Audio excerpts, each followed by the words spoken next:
مين المجنون اللي هيعمل 20,000 خطوة على المشاية وما يقدرش ينزل غير لما يخلص؟ واي خطوه بره التريدميل does not count. And the challenge starts now. معظم الناس بتعمل 10,000 خطوه في 24 ساعه، احنا هنعمل الدبل في 3 ساعات، وده على حسب كلام شات جي بي تي. أول 5000 خطوة كانوا سهلين وبعدها الدنيا باظت.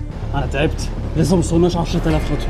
ده بقى الجزء اللي انا مش بوريها في الفيديوهات. لما الدنيا بتبقى صعبه بنكمل عشان حاجه واحده بس، because we're disciplined. وبما اننا بنتكلم عن الديسيبلين، جيمزي نزلت مجموعة جديدة من التيشيرتات. They are designed for serious training, great gym coverage, premium material, and a fit that actually moves with you. وده مش مجرد تيشيرت، دي رسالة. A reminder to show up, to stay consistent, and to put the work in. So use my code ISRA10.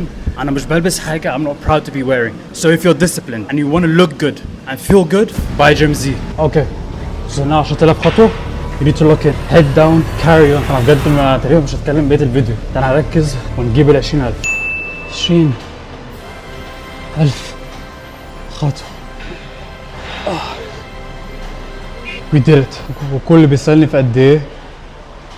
3 ساعات و5 دقايق.